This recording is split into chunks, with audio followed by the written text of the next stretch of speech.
Mi hija Joanna me dijo que lo estaba haciendo estupendamente. Dijo que su esposo, Todd, era el hombre más amable del mundo, siempre se apresuraba a prepararle el café de la mañana y no la dejaba mover un dedo en casa. Dijo que la recogía cuando llovía, le preparaba sopa de pollo casera cuando estaba enferma y, siempre que tenía un cambio de humor, hacía su baile del marido bobo solo para hacerla reír. Escuché y sonreí, con una expresión lo más natural posible. Pero mis dedos se aferraron al borde del teléfono durante toda la videollamada. Su rostro estaba pálido. No era de piel clara ni clara, no, era la palidez que se ve bajo las luces fluorescentes de una habitación de hospital. Sus labios se curvaron en una sonrisa, pero sus ojos estaban vacíos, apagados, como si alguien hubiera apagado las luces en su interior. Esta era la tercera vez que decía, tengo gripe, así que estoy en el hospital. La última vez fue un virus estomacal. Antes de eso, se había tropezado por las escaleras. Pero Joanna era la persona más precavida que he conocido. Solía agarrarse a la barandilla solo para bajar un par de escalones. Era imposible que se cayera. ¿Y los dolores de estómago? Ya eran suficientes para las intravenosas, pero ella lo atribuyó a demasiado postre anoche. He sido madre demasiado tiempo para caer en eso. Conozco el sonido de una mentira dicha solo para distraerme, una mentira enredada en culpa y miedo. No pienses siempre lo peor, mamá, dijo con una risita suave al otro lado. Estoy bien. Deja de darle tantas vueltas. Asentí. Solo asentí. No presioné. Si no pregunto, seguirá hablando. Y cuanto más habla, más puedo entender las cosas. Pero fue más rápida de lo que esperaba. A los 3 minutos, lo remató con un suave, debería ir a comer algo. Hablamos luego. En el momento en que la pantalla se volvió negra, sentí un peso en mi pecho. No le creo. Ella dice que es feliz, pero yo no le creo. Esa noche llamé a mi hijo Jason.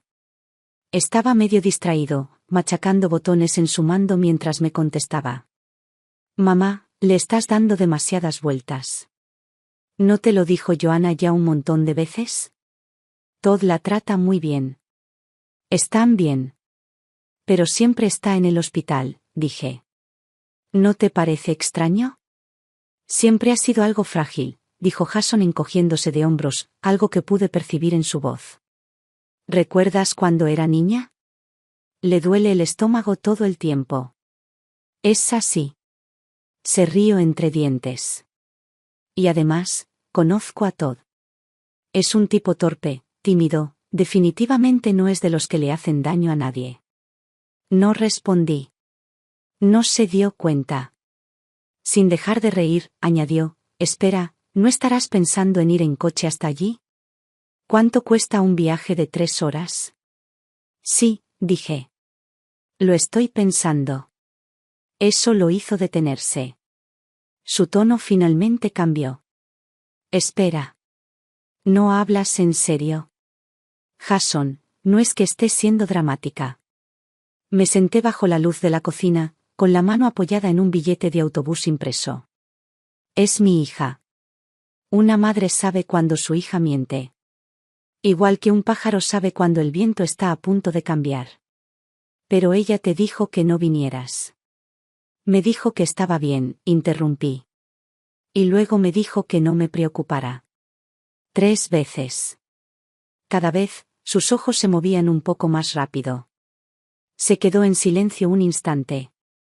Cuando volvió a hablar, su voz era más suave. Solo, ten cuidado, ¿de acuerdo? A la mañana siguiente, no se lo dije a Joanna. No se lo dije a nadie. Tomé un autobús de larga distancia a Cedar Falls. Viajé ligero, sin nada que pudiera alarmarme. Solo 3 mudas de ropa, una libreta pequeña y un bolso negro. Dentro llevaba algo de dinero, mi carnet de conducir y 30 años de intuición materna. Me dijo que estaba bien, pero que estaba en el hospital. Me dijo que se había caído, pero que cojeaba. Me dijo que solo había sido mala suerte, pero sus ojos parecían los de un ciervo asustado, abiertos, vidriosos, asustados. No me dijo la verdad porque no quería preocuparme. Pero no pude dormir hasta saberla. Así que fui a buscarla. Al llegar, no fui directamente a su apartamento. En cambio, me registré en un pequeño motel justo enfrente. La recepcionista me dedicó una sonrisa alegre. ¿Ha venido a hacer una escapada, señora? Le devolví la sonrisa. Solo estoy visitando a mi hija. La verdad es que ni siquiera sabía si llegaría a verla. Su edificio, Willow Creek, parecía lujoso. Seguro. Cámaras en cada esquina. Un portero en la recepción. Imposible que un invitado no invitado entrara sin más. Pero no tenía prisa. Podía esperar. Encontré un asiento en el patio al aire libre de un café al otro lado de la calle, pedí un café con leche y sin azúcar, y mantuve la vista fija en la entrada del edificio mientras lo bebía lentamente. Pasó 1 hora. Luego 2. El sol empezó a ocultarse en el cielo. Seguía sin haber rastro de Joanna. Le envié un mensaje: ¿qué estás haciendo, cariño? Ella respondió casi al instante: trabajando hasta tarde otra vez, mamá. No te preocupes por mí. Pero había estado vigilando esa puerta toda la tarde. Y Joanna no había salido ni una sola vez, ni siquiera una sombra. A las 9 de la noche, regresé. Esta vez, me encontraba justo en los escalones de entrada de su edificio, con los ojos fijos en la entrada, sin atreverme a parpadear. Entonces, una voz a mis espaldas rompió el silencio, ronca, cortante y con un tinte de sospecha. Oye, ¿eres del FBI o algo así? Casi di un salto. Me di la vuelta y me encontré mirando a una anciana con pantalones de pijama, pantuflas peludas y una bata de seda, con el pelo plateado recogido en lo alto de la cabeza. En una mano sostenía una correa para gato, no había ningún gato a la vista. Disculpe. Me miró con los ojos entrecerrados, estudiándome un instante, y luego se inclinó como si compartiéramos secretos de estado. ¿O quizás eres investigadora privada? Te he estado observando desde esta tarde. Chica, ni el perro del vecino vigila este edificio como tú. No pude evitar reírme. No, solo. Ella aplaudió. No digas más. Te apoyo. Si estás aquí para atrapar a un infiel, no diré ni una palabra. No soporto a ese hombre del 4B. Siempre en el balcón a altas horas de la noche, fumando como si fuera el dueño del edificio. A la mañana siguiente, todo apesta a ceniza. Me reí de nuevo, me reí de verdad, por primera vez en 2 días. Extendió la mano. Margie Thompson. Maestra jubilada. Vicepresidenta de la Liga de Chismes del barrio. Entusiasta del café. Orgullosa de proporcionar cualquier información en nombre de la justicia. Le tomé la mano. Madison Dawson. Estoy aquí para proteger a mi hija. Y estoy tratando de descubrir la verdad. Algo en su expresión cambió, sus ojos se agudizaron con un destello de comprensión. ¿Tu hija vive aquí?, preguntó, ahora con un tono más suave. Asentí pero no dije nada más. Se dejó caer en los escalones de piedra a mi lado, pensativa. Últimamente sabía que algo no iba bien con esa unidad. Se me cortó la respiración. ¿Qué oíste? Se inclinó un poco. El miércoles pasado, quizá a las 2 de la mañana, estaba levantada a buscar agua. No cerré bien la puerta del balcón y oí voces afuera. Al principio, pensé que solo era una pareja discutiendo. Pero luego.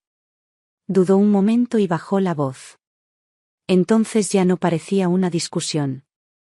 Hizo una pausa, con el rostro tenso. Algo se estrelló. Y una mujer, sollozando. Suplicando. Mis dedos se curvaron instintivamente formando puños. Margie se giró para mirarme con voz suave. Tu hija, es la más callada, ¿verdad? Tiene el pelo largo. Es reservada. No habla mucho con nadie. Asentí de nuevo. Suspiró. Parecía de las que se guardan su dolor. Es una pena. Este lugar parece elegante, pero créeme, está lleno de hombres de traje con el corazón podrido. Me ardían los ojos.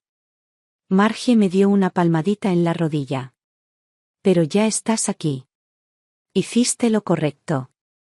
Puede que no sea rápida, pero tengo oídos en todas partes. Paseo a mi gato por el edificio 3 veces al día. Sé cuándo hay que regar cada planta. No pude evitarlo y me eché a reír otra vez. Ella sonrió. Estaré afuera mañana a las 7, aprovechando el sol. Si necesitas información, ven a buscarme. Gracias, Margie. No me agradezcas, solo cumplo con mi deber de justicia, dijo, incorporándose con fingido orgullo. Luego se inclinó y susurró, pero en serio, ese hombre me da escalofríos. Sabía que era un villano. Hasta sus cejas parecen las de un villano de la tele. Me reí de nuevo. Por primera vez, no me sentí del todo solo.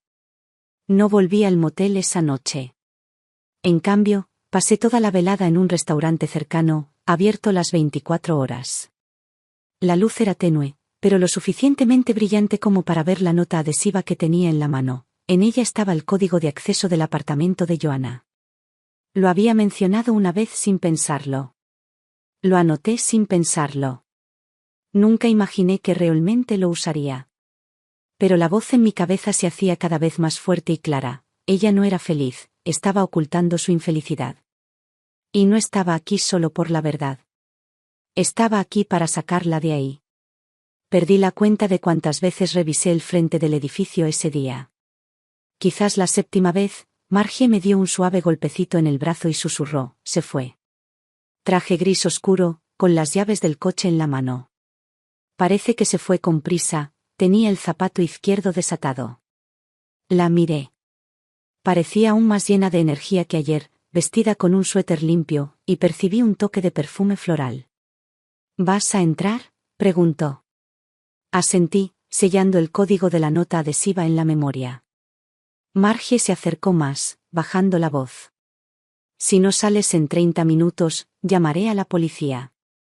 Y no te preocupes si exagero, soy la única en este edificio con 2 informes policiales oficiales archivados.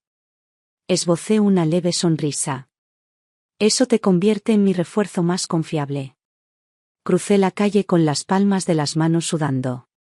El teclado tembló bajo mis dedos al introducir el código. Cuando oí el clic de la cerradura y la puerta se abrió, casi me olvidé de respirar. El pasillo estaba inquietantemente silencioso, como si caminara por un túnel forrado de terciopelo grueso.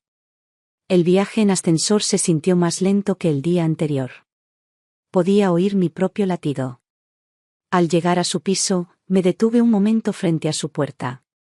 Luego, sin llamar, introduje el código. La puerta se abrió. Dentro, el apartamento estaba en penumbra. La única luz provenía de un resplandor azul en la esquina, un purificador de aire que zumbaba suavemente. Las cortinas estaban cerradas herméticamente. El aire estaba viciado, con un fuerte olor a medicina vieja y a algo ligeramente podrido. Había un tazón en la mesa de centro, con sopa seca apelmazada en el fondo y algunos mechones de pelo pegados al borde. Uno de los cojines del sofá estaba hundido, con los bordes deshilachados. Todo parecía sin vida. En la pared colgaba una foto de boda. Joanna sonreía rígidamente, mientras Todd miraba a la cámara con una mirada que no era de afecto. Era de sospecha. Como si estuviera guardando algo. Abrí lentamente la puerta del dormitorio.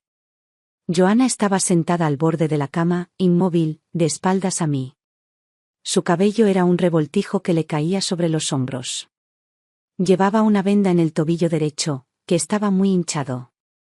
Sus manos se aferraban a la manta como si fuera lo único que la ataba a un lugar seguro. Joanna, susurré.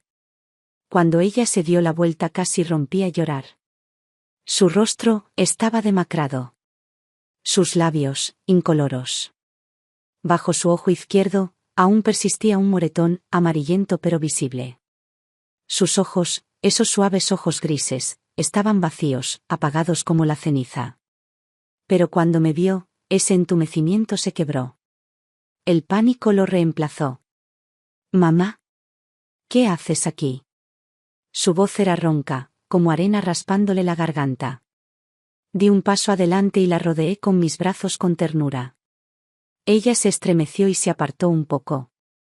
No deberías estar aquí. Si se entera, se volverá loco. Joanna, le tomé la cara entre las manos. No estás a salvo aquí. Ya no puedes quedarte sola aquí. Ella bajó la cabeza y las lágrimas comenzaron a caer, una por una, en el dorso de mi mano. Cierra la puerta con llave desde fuera, susurró. Desconectó el teléfono fijo. Mi teléfono, solo me deja llamar a números autorizados. Solo puedo hacer FaceTime contigo desde el hospital porque sabe que habrá gente. Solo por eso me deja hacerlo. ¿Por qué no llamaste a la policía? Lo intenté. Bajó tanto la voz que tuve que inclinarme para oír. Pero les dijo que estaba inestable. Cuando los agentes me dieron agua, le había echado algo, mis sedantes. Luego me hizo firmar un consentimiento de tutela. Dijo que si no cooperaba, me internarían. Mientras hablaba, hundió su cara más profundamente en la manta. Estaba ardiendo de fiebre. La enfermera trajo un montón de formularios. Se quedó a mi lado, observándome. Ni siquiera podía leer lo que firmaba. Más tarde, cuando me defendí, me mostró los papeles. Dijo que le había otorgado autoridad legal como mi tutor psiquiátrico. Que podía ingresarme contra mi voluntad. Sentí que la habitación se inclinaba a mi alrededor. No solo la había golpeado. La había envuelto en una soga legal, pulida e invisible, envuelta en preocupación. Y ahora, estaba atrapada en una jaula hecha de papeleo y mentiras. Hace 2 semanas, me empujó por las escaleras, dijo con voz temblorosa. Le dijo al médico que solo era torpe. Pero el médico se dio cuenta. Y dijo, que si abría la boca, mandaría a alguien a hacerte daño. Le temblaban los labios. Mamá, tenía mucho miedo. Pensé que de verdad iba a ir a por ti. No quería que te pasara nada. Extendí la mano y le acaricié el pelo con suavidad. No te preocupes, cariño. No puede tocarme. Has hecho todo lo posible, Joanna. Eres más fuerte de lo que crees. Y ahora estoy aquí, voy a protegerte. Su voz temblaba. Fui al hospital una vez después de eso, pero le hizo firmar al médico un acuerdo de confidencialidad. Una de las enfermeras me pasó una copia del informe. La escondí, pero... Mi mirada se agudizó. ¿Dónde está? Ella dudó y luego señaló hacia la mesita de noche. Abrí el cajón y encontré una carpeta manila rota, metida al fondo, debajo de una bufanda vieja. Dentro, allí estaba, un informe médico desgastado, fechado hacía 2 semanas. Decía, fractura de tobillo derecho, probablemente causada por una fuerza externa. Lo doblé con cuidado y lo metí en mi bolso. Ponte los zapatos. Llévate mi abrigo. Nos vamos. Ahora mismo. ¿Ahora? Ella parpadeó. Sí. Cuanto antes, mejor. Margie va a retrasar la recepción. Le puse mi abrigo sobre los hombros y agarré una bufanda del sofá para envolverla alrededor del cuello. Intentó ponerse de pie, pero gritó de dolor, con todo el cuerpo tenso. No puedo caminar, se le quebró la voz. Mamá, ni siquiera puedo mantenerme en pie. Miré el reloj de la pared, dudé medio segundo, luego me agaché frente a ella y la levanté sobre mi espalda. Justo al llegar a la puerta del apartamento, oímos el timbre de alerta del ascensor, seguido de un zumbido áspero. La pantalla superior decía, fuera de servicio, mantenimiento. Apreté la mandíbula y me dirigí hacia las escaleras. Paso a paso, la bajé. Cada vuelo era como clavarme otro clavo en la columna. Me temblaban los brazos, respiraba entrecortadamente, pero nunca me había sentido tan seguro en mi vida. Su mejilla descansó sobre mi hombro y, en un susurro apenas más fuerte que su respiración, dijo, lo siento, mamá. Me mordí la lengua para no llorar. Lo único que pude decir fue, eres mi hija. Nunca tienes que disculparte por necesitar ayuda. Y la llevé a ella, a mi niña que solía reír tan libremente, que ahora estaba golpeada y magullada, lejos de aquello que le habían dicho que era un matrimonio. Llegamos al vestíbulo. Estaba a punto de cruzar la puerta cuando el recepcionista me llamó. «Señora, ¿se encuentra bien?» «No se ve muy bien». Forcé una sonrisa temblorosa. «Gracias por preguntar. Esta es mi hija. Tuvo una pequeña bajada de azúcar. La estoy llevando a casa para que descanse». Parecía que iba a presionar más, con el ceño fruncido, hasta que Margie apareció de la nada, saludando. «Susan. Por fin saliste. Vamos, vamos. Llevo una eternidad esperándote», gritó llena de alegría. Luego se volvió hacia el dependiente, captando su atención. «Joven, ¿puedes ayudarme a comprobar si mi gata se ha escapado otra vez por la puerta trasera? Ya sabes lo rápida que es». Mientras él estaba distraído, cojeé a través de las puertas, con un brazo alrededor de la espalda de Joanna y el otro guiándonos hacia la esquina donde nuestro auto de alquiler ya nos estaba esperando. Abrí la puerta trasera y la ayudé con cuidado a sentarse. Se aferró a mi brazo, con los ojos cerrados y los labios apenas moviéndose. «Mamá, ¿de verdad que viniste?», susurró. La ajusté más fuerte con la manta y le besé la frente. «Te lo juro, cariño, nadie volverá a hacerte daño jamás». 10 minutos después, Todd llegó a casa. Tarareaba una melodía, con una bolsa de comida para llevar en una mano. Presionó el teclado y abrió la puerta. «¿Juana?» No hay respuesta. Entró en el dormitorio y se quedó congelado. La manta de la cama había desaparecido. La puerta del armario estaba abierta de par en par. Los cajones estaban vacíos. La carpeta del informe seguía en la mesa de centro, pero faltaba su contenido. Su rostro se oscureció, poco a poco, mientras apretaba los puños con fuerza. «Joanna». Su voz resonó por todo el apartamento, fuerte y furiosa. Pero esta vez nadie respondió. Conduje hasta Spring Hill. Es un lugar que llamamos hogar durante más de 20 años, un pueblo tan pequeño que ni siquiera tiene un Starbucks, pero que tiene los cielos más tranquilos y el aire más familiar. Podría recorrer cada calle y doblar cada esquina con los ojos cerrados. Joanna se sentó en el asiento del copiloto, en silencio todo el trayecto. Tenía la cara vuelta hacia la ventana, el viento le agitaba el pelo, pero nada podía disipar la sombra de sus ojos. Cuando llegamos a casa, el cielo estaba empezando a oscurecerse. Mi casa es vieja, una cabaña de 2 habitaciones que arreglé yo misma, sencilla, tranquila, con un pequeño huerto en el patio trasero. Ella solía quejarse de que no había señal de wifi. Pero ahora, parada en la puerta como un pájaro que apenas ha llegado a su nido, no dijo nada. Simplemente se apoyó en el marco y se quedó mirando un buen rato. Cambié la ropa de cama y preparé su plato favorito, sopa cremosa de pollo, como le encantaba cuando era niña. Ella tenía un tazón. Nada más. Esa noche, no entró al dormitorio. Se acurrucó en el viejo sofá de la esquina de mi habitación, envuelta en una manta, y se durmió. Alrededor de la medianoche, me desperté con su murmullo en sueños. Me acerqué, aguzando el oído. Su voz era débil y entrecortada. «No cierres la puerta. Te lo prometo. No saldré corriendo». Me senté a su lado, tomé su mano entre las mías y me quedé allí el resto de la noche sin cerrar los ojos. A la mañana siguiente, la llevé a la clínica comunitaria de la ciudad. La enfermera de turno era Tracy, una vieja amiga mía. De lengua afilada, instintos aún más agudos, y alguien en quien confiaba mi vida. «¿De verdad la trajiste de vuelta?», murmuró mientras se ponía los guantes. Vi a su marido en Facebook hace unos días, publicando esas fotos de esposo devoto, como si fuera un santo. «Todos son mentiras», dije. Tracy puso los ojos en blanco. Se notaba que era un desastre. Tipos así, narcisismo a cada paso. Examinó el tobillo de Joanna y su expresión se volvió sombría. «Esto no es un esguince. Es un traumatismo directo, un objeto contundente, probablemente por una caída. Su hija no se tropezó. Alguien le hizo esto. Asentí. No oculté nada.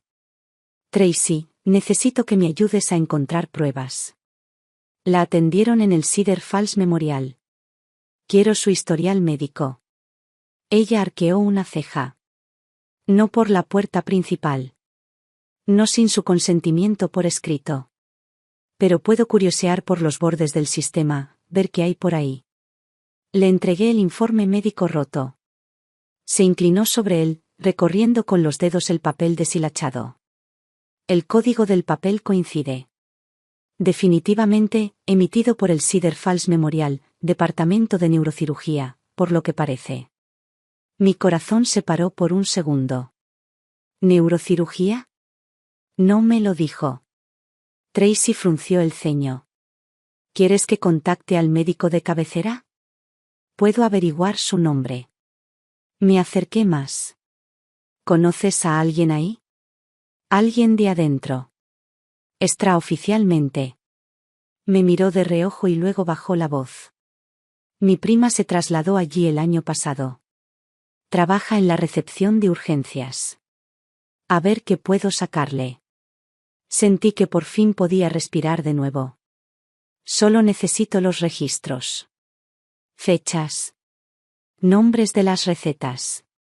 Incluso una captura de pantalla. Si la consigo, puedo llevársela a un abogado. Tracy asintió. Ten cuidado. Si ese hombre tiene cerebro, también empezará a rastrearte. Apreté con más fuerza el informe roto y dije, seca y fríamente, entonces veamos quién se mueve más rápido. Tracy cumplió su palabra. A la tarde siguiente, me envió un mensaje, hay un registro. Los datos de ingreso y las imágenes de urgencias están en el sistema. Mi hermana hizo una captura de pantalla. Estaba sentada en el banco de mi patio trasero cuando la abrí, con las manos temblorosas mientras se cargaba la imagen. Estaba granulada, pero no necesitaba que estuviera nítida. Reconocí el nombre de Joanna y la fecha al instante. La semana exacta en la que, según me dijo, simplemente se resbaló y se cayó. La captura de pantalla mostraba un análisis programado, marcado como incompleto. No necesité preguntar por qué. Todd jamás la habría dejado hacerse esa prueba. ¿Qué significaba? Significaba que sus lesiones nunca se habían documentado completamente. Pero el sistema tenía un registro, y eso era suficiente. Le dije a Tracy que se pusiera en contacto con el médico que vio a Joanna y le preguntara si estaría dispuesto a llamarme. Esa noche, sonó mi teléfono. Un número desconocido. Hola, ¿es ella la madre de Joanna Miller? La voz del otro lado era tranquila, mesurada, profesional pero amable. Soy el Dr. Patrick de urgencias del Cedar Falls Memorial. Yo era el médico de cabecera esa noche. Su hija dijo que se había caído, pero teníamos sospechas de posible violencia doméstica. Su actitud era evasiva y se negó a nombrar a los implicados, así que solo registramos un informe preliminar. Más tarde, su marido llamó para cancelar la cita de seguimiento. Apreté el teléfono con más fuerza. ¿Ese informe preliminar, podría conseguir una copia? Hizo una pausa. Oficialmente, solo el paciente puede solicitarlo, con un formulario de autorización firmado. ¿Entiendo su situación? Puedo preparar un resumen informal del tratamiento, una simple nota que describa su condición. No tendrá validez legal, pero será algo.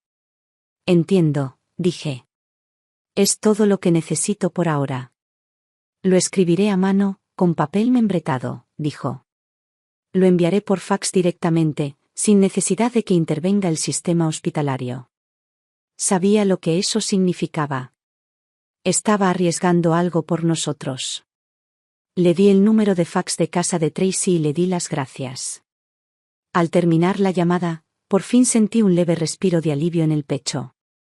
Pero en ese mismo momento, a kilómetros de distancia, en Cedar Falls, todo estaba congelado en medio de su sala de estar, con el rostro como granito.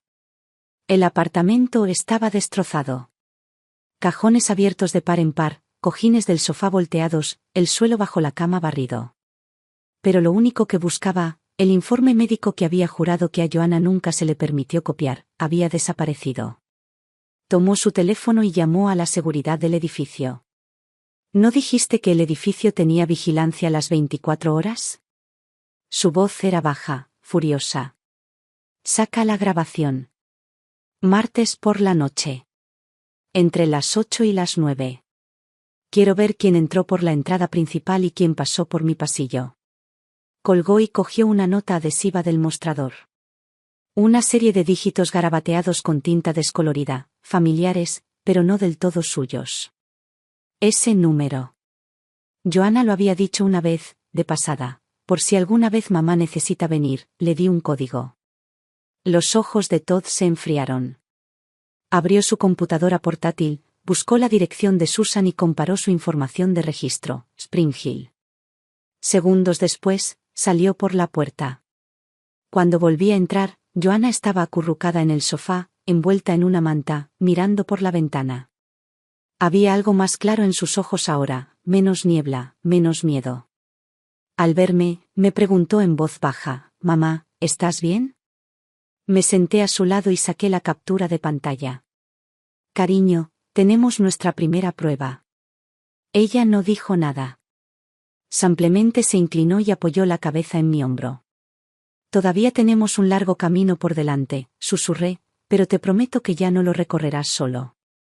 Ella asintió suavemente y murmuró, «Gracias, mamá». Estaba a punto de decir algo más cuando mi teléfono vibró. Era un mensaje de Margie, «Un hombre desconocido acaba de llamar a mi casa. Dijo que buscaba a tu hija». Su tono era raro. No mencionó ningún nombre. Pero no hacía falta. Los sabía. Todd. Más rápido de lo que esperaba. No le enseñé el mensaje a Joanna. Apenas había empezado a comer de nuevo, a dormir toda la noche sin despertarse presa del pánico. No iba a arrastrarla de nuevo a ese miedo, todavía no. En cambio, guardé el teléfono con calma, me levanté y cerré todas las cortinas de la casa. Cerré la puerta de la cocina con llave, me asomé a la puerta principal y eché el cerrojo. Esta casa no tenía una seguridad sofisticada, pero cuando se trataba de mantener alejado el peligro, cada clic metálico era un consuelo. Luego fui al dormitorio, abrí una vieja caja de almacenamiento y rebusqué hasta el fondo. Saqué una agenda desgastada y hojeé las páginas hasta encontrar el nombre, Dr. Patrick. Marqué el número que aparecía. Me saltó directamente el buzón de voz, su bandeja de entrada privada. Dejé un mensaje. «Hola, Dr. Patrick. Soy la madre de Joanna. Recibí una advertencia de un amigo, nos buscan. No sé si intentará contactarlo, pero si lo hace, por favor, dígale que no tiene autorización para divulgar información médica. Una vez dijo que nos ayudaría, ahora necesito que guarde todos los documentos, todas las notas. Estaré en el hospital en persona mañana a las 10. Cuando colgué, me di cuenta de que tenía la palma de la mano empapada de sudor. A la mañana siguiente, fingí que todo estaba normal. Preparé el desayuno como siempre. Al freír los huevos, le añadí pimienta negra extra, a Joanna solo le gustaban así de pequeña. Y mientras se preparaba el café, golpeé la tapa un poco más fuerte de lo necesario, lo justo para que me oyera en la cocina. Lo justo para recordarle, alguien seguía allí. No estaba sola. Salió de su habitación con un suéter nuevo. Se veía mejor, todavía cautelosa, pero más firme. «Mamá», dijo lentamente, «he estado pensando, quizá debería denunciarlo». Me detuve, sorprendido. «¿Estás seguro?» Ella asintió, y luego negó con la cabeza. «No lo sé. Solo, sé que huir no es la solución. Pero me da miedo que si lo denuncio, empeore». Me senté a su lado, en voz baja pero firme. «No tienes que decidir eso hoy. Pero puedo ayudarte con una cosa, vamos a reunirlo todo. Todas las pruebas. Las guardaremos en un sobresellado y las guardaremos en un lugar seguro. Así, cuando estés lista, ya sea para llamar a la policía o para consultar con un abogado, tendrás lo que necesitas». Sus ojos se llenaron apenas y un rojo suave se extendió por los bordes. ¿Pasó algo?, preguntó en un susurro. ¿Te sientes diferente hoy? Dudé y luego le dije una verdad diferente. No ha pasado nada, cariño.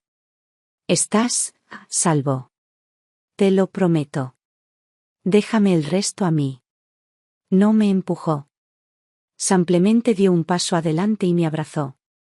Y durante un largo y silencioso segundo, nos abrazamos. Mientras tanto, en el centro de Spring Hill, un sedán gris avanzaba lentamente por Main Street. Todd estaba sentado al volante, con un brazo apoyado en la ventanilla abierta, recorriendo con la mirada las soñolientas fachadas de las tiendas y las aceras arboladas. Se había pasado toda la mañana preguntando por mi dirección, no directamente, claro. En lugar de eso, había dado 2 vueltas al pueblo, aprendiendo el trazado, observando. Afuera de la farmacia local, me vio saliendo con una pequeña bolsa de suministros de primeros auxilios en la mano. No salió del coche. Simplemente levantó el teléfono y tomó una foto. Luego abrió la app de mensajería y escribió: está en Spring Hill. Pero no lo envió. En cambio, borró el mensaje. Esa noche, después de cenar, me senté junto a Joanna y le dije: cariño, llamé a mi prima. Tiene una casa de huéspedes cerca de Eugene. Hay una habitación libre esta semana, es un lugar tranquilo, con vistas preciosas. Pensé que tal vez podrías ir allí unos días a descansar. Joanna hizo una pausa. ¿Quieres que me vaya? ¿Ahora? Solo un ratito, dije mientras doblaba la ropa y la guardaba en una bolsa. No me parece bien que te quedes aquí más tiempo. Ella frunció el ceño. ¿No dijiste que Spring Hill era seguro? No mentía, la miré a los ojos, pero a veces los lugares más seguros también son los más fáciles de encontrar. Ella dudó. ¿Y tú? Le di una leve sonrisa. Me quedaré. Ataré cabos sueltos. Sabes que esa siempre ha sido mi especialidad. Me miró fijamente, como si quisiera discutir. Pero al final, solo asintió. A la mañana siguiente, le reservé un billete de autobús con el nombre de una vecina. Cuando Joanna subió al autobús, me quedé en la acera y la saludé con la mano hasta que el vehículo desapareció por la esquina. Solo entonces me di la vuelta y me marché. Pero no volví a casa. En cambio, crucé la calle hasta un viejo café junto a la ferretería. El propietario era un antiguo compañero mío de la secundaria, ahora jubilado, que dirigía el lugar con silenciosa eficiencia y una larga memoria. Me acerqué. ¿Alguien vio un coche gris hoy? ¿La matrícula termina en 623? Levantó la vista y asintió. Esta mañana aparqué frente a tu casa. Me quedé unos 15 minutos. ¿Vino a la puerta? No. Pero alguien siguió a tu hija durante media cuadra. Lo dejé reposar un momento. Luego dije: gracias. Al salir del café, me di cuenta de algo: mis pasos eran firmes. Ya no corría. Había hecho lo que debía hacer. Y ahora, estaba listo. Esa tarde, regué el jardín como siempre. El sol estaba bajo, el cielo lavanda y tranquilo. Y ahí fue cuando finalmente apareció Todd. Llevaba una camisa arrugada, estaba de pie justo afuera de la cerca y su voz llamaba suavemente: Susan. Me giré sin expresión alguna. Necesitamos hablar, dijo. Me sequé las manos con un trapo y caminé hacia allá, manteniendo la cerca entre nosotros. Mi voz sonaba tranquila. ¿Buscas a mi hija? Esbozó una leve sonrisa. Solo me preocupa su bienestar. Está a salvo, dije tranquilamente. Te la llevaste sin decirme nada. No contactaste con la policía, no avisaste a nadie. Eso podría considerarse secuestro. Detención ilegal. ¿Interferir con un adulto mentalmente inestable? No mordí el anzuelo. Lo interrumpí, firme como una piedra. ¿Alguna vez te has preguntado por qué no te lo dijo? Su sonrisa vaciló. No quiere verte. Te tiene miedo. Di un paso más cerca. ¿Crees que no sé lo que hiciste? No tienes pruebas, dijo en voz baja. ¿Estás seguro? Por un breve instante, algo brilló en sus ojos. Pánico, rápidamente sepultado bajo la arrogancia. Eres solo su madre. Una ama de casa jubilada. No puedes vencerme. Le sostuve la mirada. Mi voz no tembló. No tengo que vencerte. Solo tengo que hacerte perder. Me miró fijamente un buen rato. Su mandíbula se contrajo. Un tic que podría haber sido una sonrisa burlona, o una amenaza tensa. Luego se dio la vuelta y se alejó. Me quedé allí hasta que su sedán gris salió del callejón y desapareció por la calle. Solo entonces finalmente me permití exhalar. De regreso a la casa, la carta enviada por fax por el médico se encontraba cuidadosamente sobre la mesa. El papel ya empezaba a amarillear, pero la letra era nítida y clara. Paciente, Joanna Miller. Sospecha de violencia doméstica. Múltiples contusiones y fracturas óseas. Se recomienda evaluación psiquiátrica y tutela independiente. Lo doblé con cuidado, lo metí en una bolsa de plástico sellada y lo guardé dentro del cajón. A continuación vino el paso para el que me había estado preparando, presentar un informe. Me quedé fuera de la comisaría, con la bolsa de plástico de pruebas en la mano. La luz del sol me presionaba la piel, pero no sentía calor. Respiré profundamente y empujé la puerta para abrirla. Detrás del mostrador de recepción se sentaba un joven oficial, de unos 30 y pocos años, con el aspecto cansado de quien ha tenido demasiados turnos largos. Su placa de identificación decía, Reed. Señora, ¿puedo ayudarla en algo?, preguntó. Dejé la bolsa de plástico sobre el mostrador y dije, tranquila pero firme, vengo a denunciar un caso de violencia doméstica y vigilancia ilegal. La víctima es mi hija. El abusador es su esposo, Todd Miller. Echó un vistazo al contenido de la bolsa. Esto es. Resumen de su diagnóstico. Una captura de pantalla del sistema de su ingreso a urgencias. Una declaración escrita de una enfermera local. Todo apunta a abuso crónico y control psicológico. Él asintió, sacó los documentos y comenzó a revisarlos, lentamente, página por página, como si estuviera tratando de ver si la historia tenía sentido. ¿Dónde está ella ahora?, preguntó. Se está quedando con su familia. En un lugar seguro, dije. Está dispuesta a cooperar, pero no está lista para regresar al lugar de los hechos. Frunció el ceño. ¿Sabe? Sin su declaración personal y su firma, nada de esto basta para presentar cargos formales. Estos documentos respaldan un caso, pero no son un caso. Me mordí el labio. ¿De verdad leíste ese resumen? El médico escribió explícitamente, sospecha de violencia doméstica. Sospechoso no significa confirmado, dijo, sin crueldad, pero sin inmutarse. Y en casos nacionales, la línea puede ser complicada.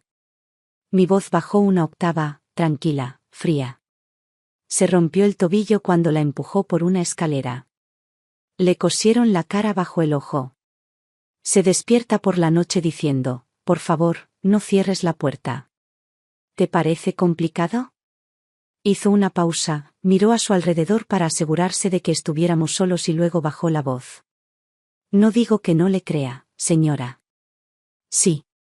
Pero, por protocolo, necesitamos más. Puedo abrir un informe inicial de la situación. Si logra que nos llame, grabaremos la declaración y la adjuntaremos al expediente. Si el hospital también cumple, podríamos solicitar una orden de protección de emergencia. Asentí. Llamará. Me aseguraré de que lo haga hoy. Cuando salí de la estación, la parte de atrás de mi camisa estaba empapada. Subí al coche e inmediatamente marqué el número de Joanna. Su voz era más firme de lo que esperaba. Mamá, ¿presentaste la denuncia? Sí. Les di todo lo que pude. Todavía no han abierto un caso, pero están dispuestos a documentar tu llamada.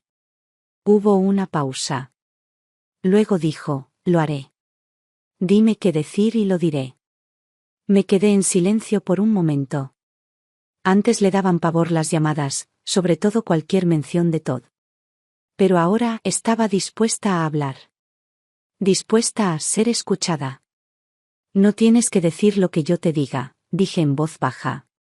Solo tienes que decir la verdad. Tu verdad.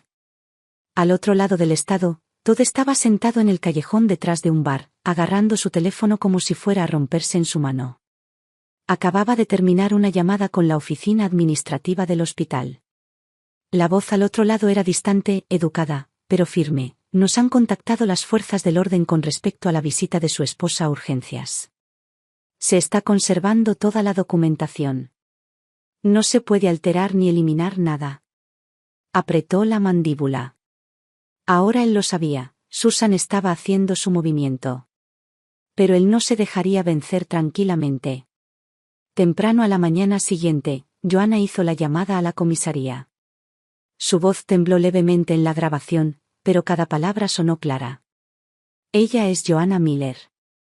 Mi esposo me ha sometido a repetidos abusos físicos y emocionales. Me encerró en una habitación, me impidió tener contacto con el mundo exterior. No me permitió tener un teléfono, borró mi historial de llamadas.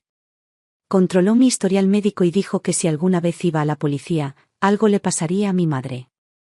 Me senté a su lado mientras hablaba, escuchando cada segundo.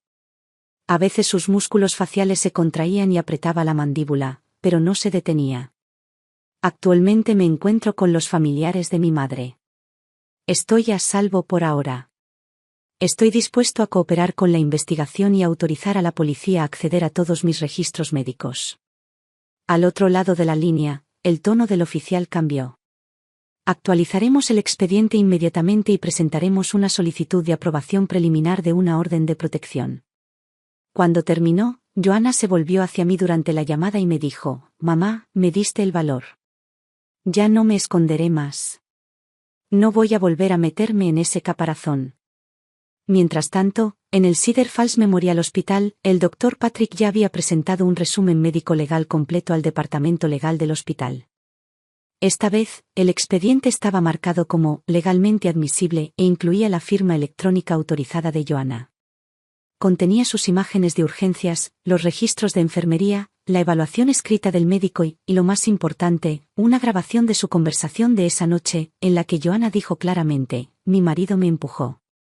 El intento anterior de Todd de solicitar los registros médicos de Joanna también fue documentado y adjuntado como parte del informe oficial. Ese expediente completo fue enviado por fax directamente al departamento de policía. A las 4:30 de esa tarde, el oficial Reed me devolvió la llamada. «Señora Dawson», dijo, «hemos recibido el informe médico oficial, junto con la grabación de su hija. Lo hemos presentado a nuestra oficina superior. La policía iniciará una investigación oficial sobre Todd Miller y se ha emitido una orden de protección temporal. Tiene prohibido acercarse a menos de 90 metros de usted o de Joanna, con efecto inmediato». Al principio no hablé. Simplemente exhalé, largo y profundo, como si hubiera estado conteniendo la respiración durante semanas. «Gracias», susurré. «No me lo agradezcas», dijo. «Esto pasó porque no te rendiste. Protegiste a tu hija y a ti misma». Esa tarde, un mensajero de la estación entregó los documentos oficiales de protección en mi puerta. Llamé a Joanna para contarle la noticia. Esa misma noche, tomó un autobús desde Eugene y regresó a casa. Más tarde, me senté a la mesa de la cocina y abrí una botella de vino tinto que no había tocado en años. Joanna entró desde la sala de estar. La miré con una suave luz en los ojos. «Hoy», dije, «dijiste la verdad con tu propia voz, por primera vez». Ella se quedó congelada por un segundo. Deslicé suavemente un vaso sobre la mesa hacia ella. Ambos sonreímos. Y alzamos nuestras copas juntos.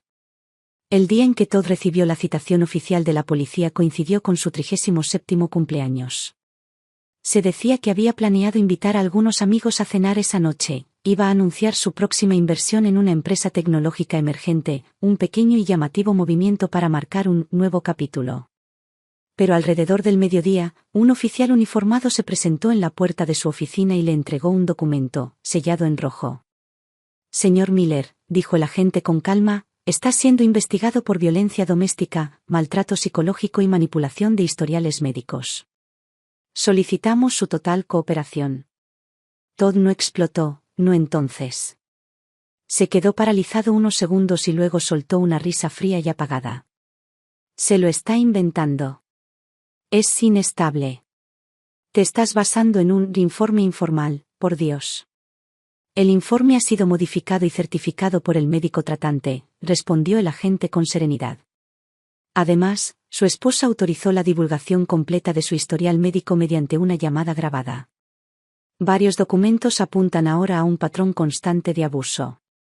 Todd no dijo nada. Bajó la mirada, con los puños tan apretados que se le pusieron blancos los nudillos. Los sabía. Esta vez, no habría manera de salir de esto con palabras, ni de silenciarlo con encantón y control. El suelo se tambaleaba bajo sus pies, y no podía detenerlo. Mientras tanto, Joanna y yo estábamos sentados en una tranquila sala de reuniones en el tercer piso de un despacho de abogados. Llevaba una blusa de algodón suave y el pelo recogido en una coleta baja. Aún se veía un rastro de palidez en su rostro, pero ahora estaba sentada más erguida, más serena que en semanas. Frente a nosotros estaba la señora Harper, una abogada perspicaz y sensata con la que Tracy nos había puesto en contacto.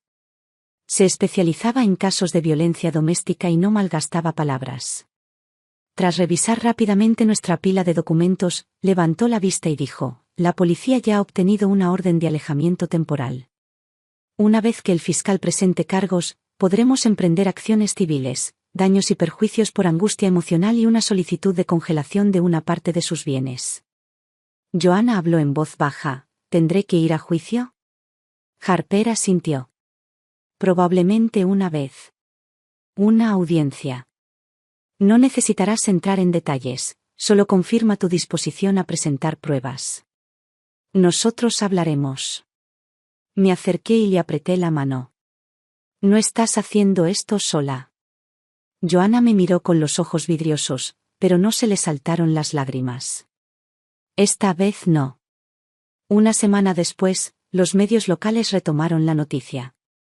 El titular decía: caso sospechoso de abuso coercitivo entra en proceso legal, madre ayuda a su hija a escapar del control. No nombraron a Todd, pero cualquiera que lo conocía reconoció inmediatamente la foto de perfil, su mandíbula rígida, ese abrigo característico, el ángulo lateral inconfundible. Esa noche, sonó mi teléfono. Era Margie, con la voz llena de emoción. Sabía que no tenía razón, dijo triunfante. Me alegra tanto que se sepa la verdad. Ver a tu hija sana y salva. Susan, estoy muy orgullosa de ti. Sonreí al auricular. Gracias por enviar ese mensaje cuando lo hiciste. Si no hubiera sido por ti, habría llegado demasiado tarde. Chasqueó la lengua. La próxima vez que presentes tu solicitud de héroe, asegúrate de incluir jugador más valioso de la vigilancia vecinal. Ambos nos reímos. Y por una vez, la risa no era una máscara. Al final Todd no se salió con la suya. La policía encontró varios correos electrónicos incriminatorios en su bandeja de entrada, mensajes que había enviado al personal del Cedar Falls Memorial, pidiéndoles que eliminaran registros inexactos e incluso ofreciéndoles una compensación a cambio. Esos correos se convirtieron en pruebas clave para la fiscalía, confirmando su intento de obstruir una investigación. Tras añadirse la declaración formal de Joanna al caso, la policía presentó una recomendación completa de procesamiento. El tribunal la aprobó sin vacilación. El juicio no se alargó. En la audiencia, el abogado de Todd intentó presentar los hechos como conflicto emocional y daño accidental, pero esa defensa se desmoronó rápidamente. Ante los historiales médicos, los resúmenes de diagnóstico, las grabaciones telefónicas y un cronograma ajustado y consistente, todas las excusas se desmoronaron. No fue a prisión, pero fue sentenciado a 2 años de libertad condicional, asesoramiento psicológico obligatorio y restricciones de conducta pública. Pero su verdadero castigo vino en otra parte. Los inversores de su empresa tecnológica se retiraron. La junta directiva lo expulsó de la empresa. Sus redes sociales, antes repletas de amigos y contactos profesionales, Quedaron en silencio de la noche a la mañana. Algunos incluso borraron por completo las fotos con él. Sin barrotes. Solo la lenta y pública desaparición de un hombre que se creía intocable. Joanna no asistió al juicio. Ese día, estaba sentada en el patio trasero, con el sol de la mañana acariciando las flores silvestres a sus pies. Me envió un mensaje. Mamá, no soportaba verlo desmoronarse. Pero saber que estás ahí me basta. Le respondí, estás vivo. Esa es la victoria. Cuando llegó la primavera, nos mudamos. No para esconderme. No para desaparecer. Solo para empezar a caminar en una nueva dirección. Era una casa tranquila cerca del borde de un bosque, con un pequeño balcón donde la luz de la mañana caía en su punto justo. Joanna comenzó a tomar cursos en línea sobre asesoramiento en traumas, reconstruyendo lentamente el ritmo de sus días. Me apunté como voluntaria en la biblioteca municipal. A veces les leía a los niños. A veces ordenaba libros en los estantes. Ambas cosas me hacían sentir bien. Una tarde, Joanna y yo estábamos comprando comida. En la acera, vimos a un niño sosteniendo un paraguas sobre su madre. El paraguas era demasiado pequeño, él estaba medio empapado mientras que ella permanecía seca. Miré a Joanna. Ella también observaba al niño. Entonces sonrió, suave y delicadamente. Y en ese momento lo supe. Había regresado. No solo en cuerpo, sino en espíritu. La verdadera Joanna. La chica amable, de mirada clara y fuerza serena que recordaba. Estaba aquí de nuevo. A veces la gente me pregunta, ¿cómo lo hiciste? Siempre les digo, no hice nada extraordinario. No tengo título en derecho. Nunca he formado parte de un grupo de derechos de las mujeres. No soy rica. No tengo poder. Vivo en un pueblo pequeño. Y solo soy madre. Pero yo tenía una cosa. Nunca dejé de creer en ella. Incluso cuando el mundo decía que era dramática, frágil o inestable, yo lo sabía. No estaba loca. Estaba herida. Ella no estaba rota. Ella estaba sobreviviendo. ¿Y yo? No soy un héroe. Solo soy alguien que la apoyó. Y no se fue. Soy Joanna y me desperté con la luz del sol. Las cortinas estaban abiertas. La luz entraba a raudales, suave y cálida, cayendo sobre la manta en parches dispersos como un silencioso recordatorio. ¿Sigues aquí? Me tomó unos segundos darme cuenta que estaba acostado en un lugar seguro. La habitación era pequeña. Paredes blancas. Sin lámparas de techo, solo una hilera de plantas en el alféizar, con sus hojitas verdes extendiéndose hacia la luz. Una brisa se colaba por la rendija de la ventana, fresca pero no agobiante. Me incorporé lentamente. Tenía el cuello un poco rígido. La almohada era nueva. Mamá debía haberla cambiado anoche, tan típico de ella como para pensar en eso. Deslicé los pies por el borde de la cama. El suelo de madera estaba fresco bajo mi piel. No un frío que me pusiera tenso, sino uno que simplemente me recordaba que estaba descalzo y vivo. Me agaché y me puse un par de calcetines gruesos, con cuidado de no hacer ruido, como si alguien pudiera despertarse de golpe y enojarse. Entonces recordé. Solo estamos mamá y yo. No está Todd.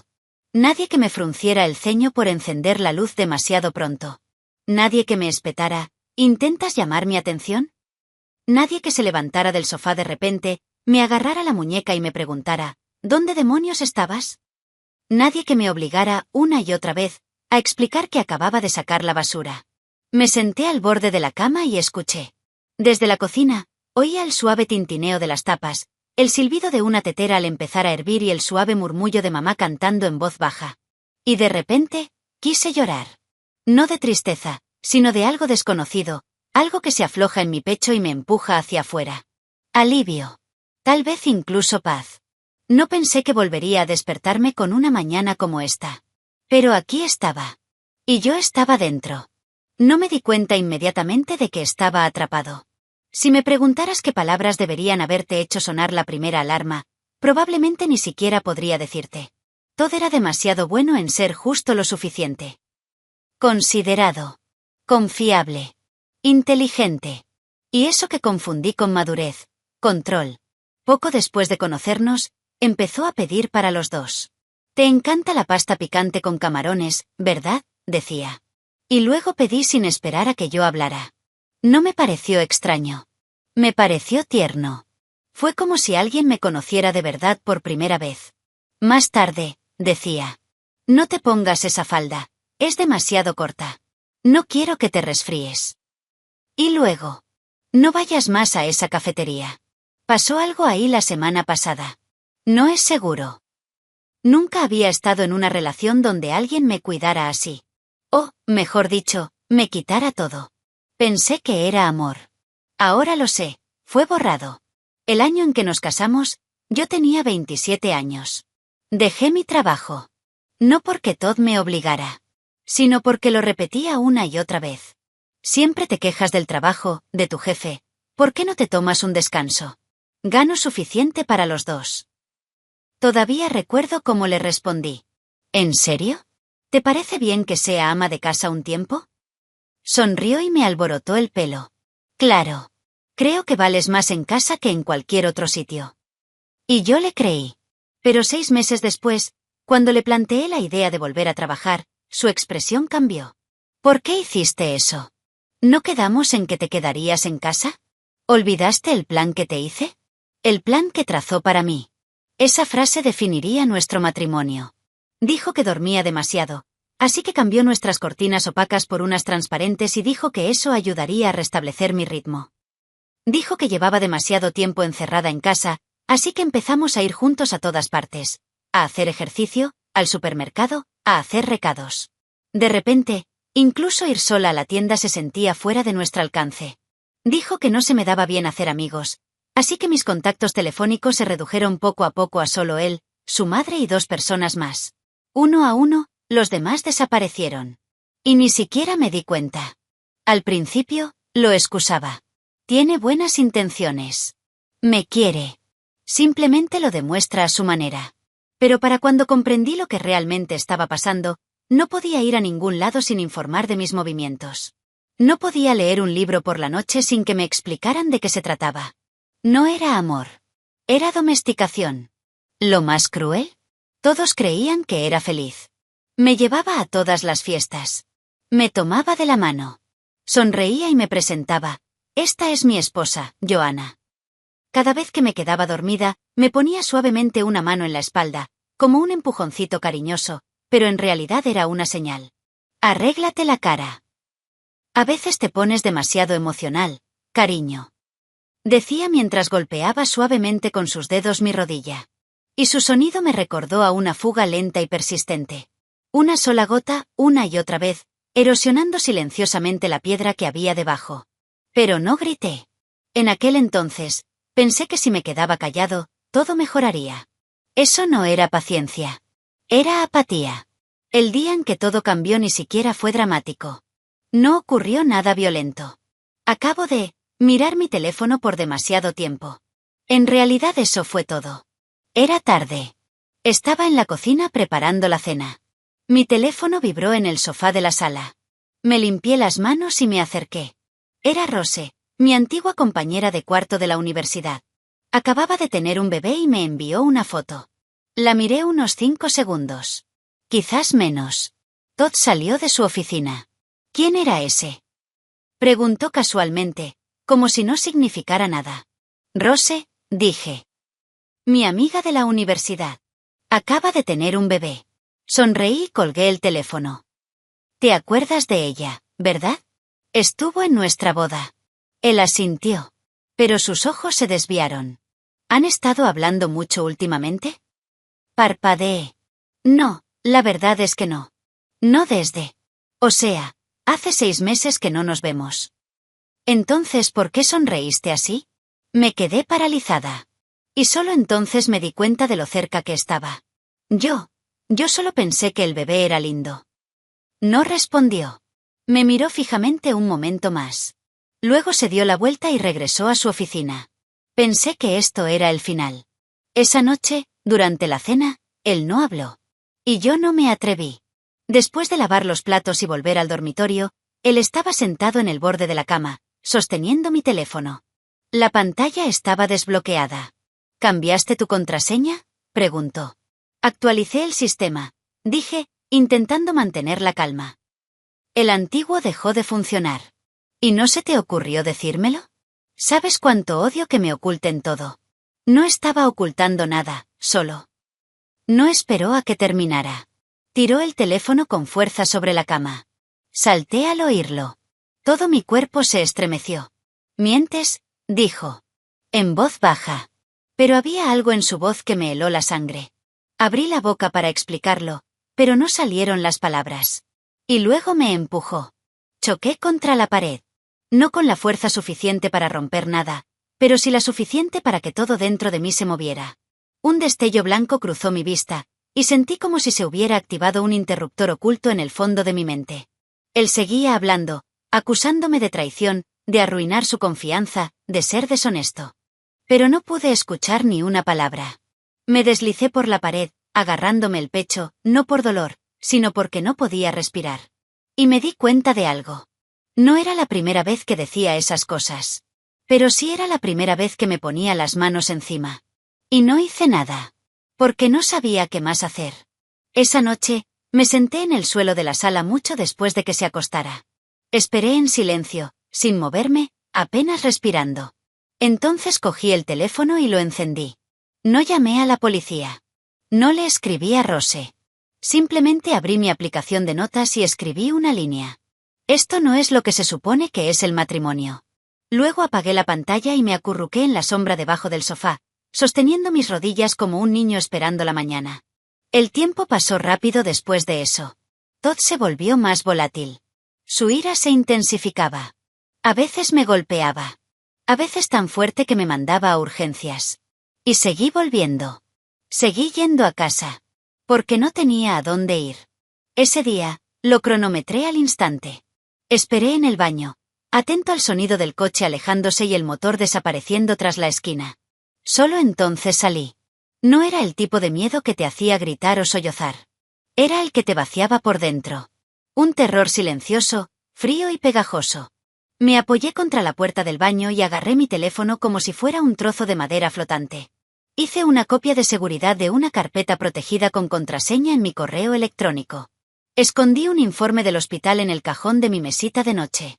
Eso fue todo lo que pude hacer. Porque, sinceramente, no creía que viniera nadie. Hasta que escuché su voz. Mi mamá. Estaba de pie en la puerta, con su vieja gabardina y el pelo recogido. No estaba asustada. No estaba sin aliento. Simplemente, lista. Casi rompo a llorar. Me abrazó fuerte, sin decir ni una palabra. Y empezamos a empacar. Se movió rápido, como si ya lo hubiera hecho antes. Encontró el informe oculto sin necesidad de que le señalara. Me ayudó a recoger algo de ropa. No llevamos mucho. Si notaba que faltaba algo, podría desentrañarlo todo. Antes de irnos, hice una pausa. Volví a mirar el apartamento. La cama donde había llorado contra la almohada, noche tras noche. El espejo donde una vez escribí, solo aguanta un poco más, con lápiz labial rojo. La habitación que pensé que sería mi santuario. No lloré. No me quedé allí. Simplemente me volví hacia mi mamá y le dije, vámonos. Mientras el coche se alejaba de la calle, mantuve la cabeza gacha. No porque tuviera miedo de que me vieran, sino porque no quería que ella me viera. Porque sabía que si me miraba demasiado de cerca, me desmoronaría. Y una vez que se rompió la presa, no estaba seguro de poder recomponerme. Pero ella lo vio de todos modos. Ella se detuvo, se dio la vuelta y tomó mi mano. Sus dedos envolvieron suavemente los míos. Y ya no lo pude contener más. Las lágrimas llegaron fuertes y rápidas, de esas que no puedes calmar ni tragar. Mamá, dije con voz entrecortada, de verdad que lo intenté. No soy débil. Lo intenté. Lo sé, dijo en voz baja. Siempre lo he sabido. Sollocé, no es que no quisiera pedir ayuda. Es que me sentía tan avergonzada. Ni siquiera quería admitirlo. Ella no dijo, no llores. Ella no dijo, está bien. Ella simplemente me tomó la mano. Firme. Sólida. Como si dijera: no estás loco. No eres el problema. Simplemente aún no te han sacado a la orilla. Y ahora estoy aquí.